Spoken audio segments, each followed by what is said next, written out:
and gentlemen, good morning. Good morning. How are my favorite teenagers doing?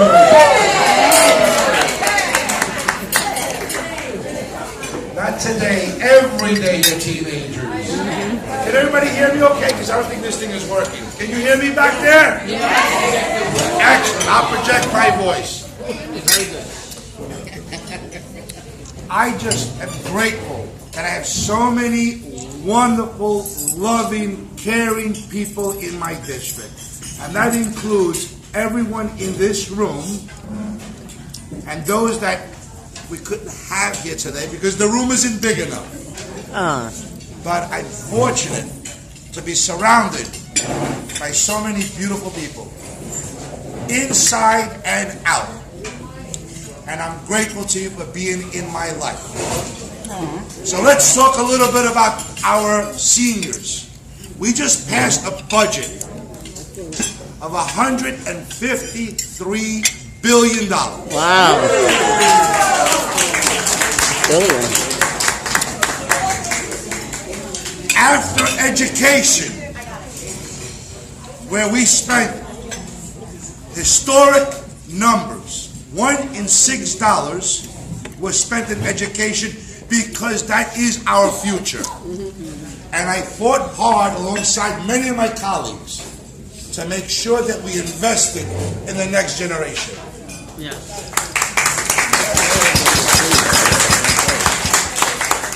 When we secured that funding, the next priority for me were my seniors, to make sure that those in their golden age don't go without, to make sure those that paved the road for me get all of the entitlements and the protections and the services that they need to live comfortably. And I have to tell you, this is probably the most uncertain time ever, at least in my history. And we have seniors that are concerned, from health care to housing to services. It's a very difficult time. And in the Assembly, we made sure that we took every bit of precaution, regardless of what happens in the federal government, to make sure that you are protected, that your quality of life is maintained, that you truly get to enjoy your golden years as you deserve. I'm proud of that fact. I'm proud of the Assembly, what we delivered, and I'm proud to be there and stand up for all of my seniors.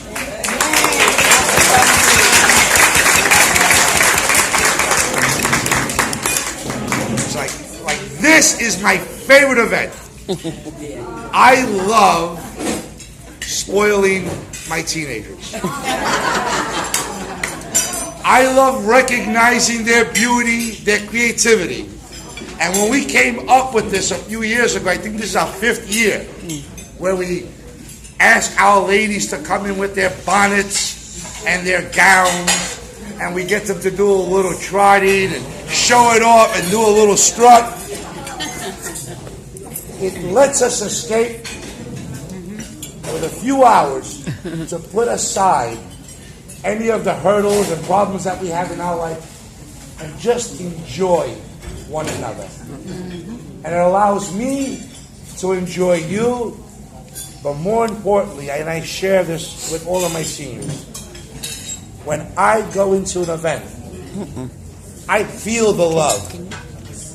I feel the embracement from my seniors. And that empowers me. That gives me strength. So ladies, and the few gentlemen that are here, thank you for giving me the strength to serve this great state and the 8th Assembly District.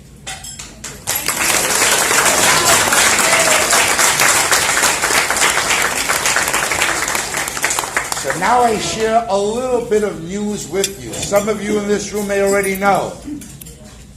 I've announced my candidacy to run for City Council.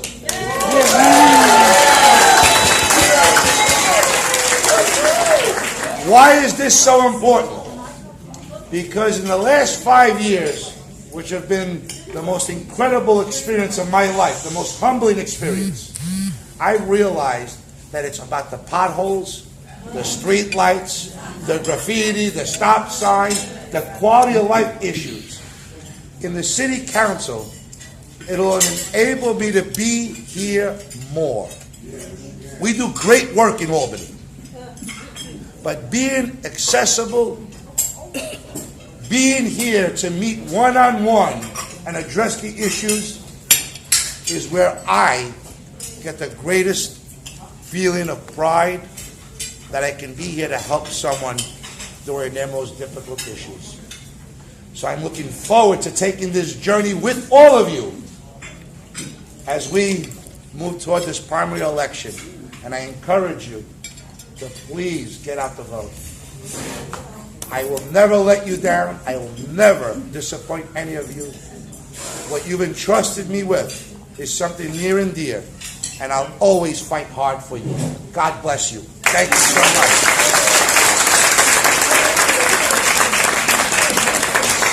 So now for the fun part. We have the mayor waiting for us at the Bronx House. And I have to sit down with the mayor. We got a little thing going there because we have to bring to his attention some of the issues in our community. So I'm not leaving for a photo op. I'm leaving for business. But I'm not going to miss this for anything in the world. They surprised us with that visit. I fought for that visit. I wanted a town hall done in this area so we can share with the mayor what issues are impacting our community. He did a second best thing. He said, I'll meet you halfway. After I do my tour of the Bronx, I'll have an event at the Bronx House, and there I can hear some of the issues one-on-one. So this is an opportunity that we talk to him about Pelham Parkway, the construction, we talk about safety, we talk about our programs, we talk about our streets, our children, and our seniors. And that's where I'll be in about 5 minutes.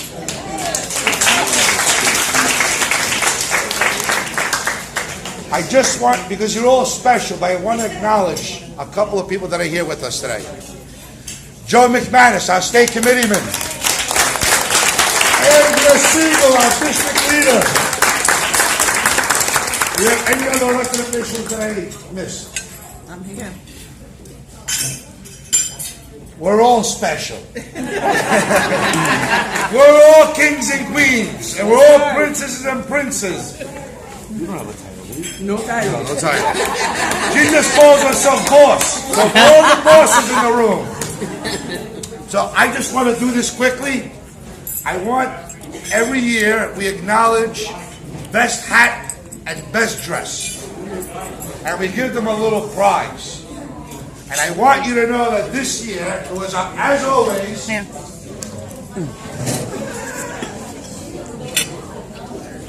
a difficult choice, but I'm sure you'll all agree with me. For best dress, and she's going to show us what she's got, and she's going to wiggle and jiggle a little for us. We have none other than Audrey Mack herself.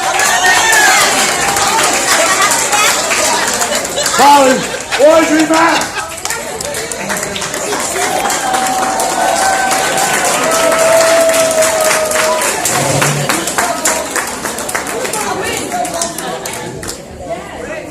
Audrey Mack, best dressed, ladies. Do you agree?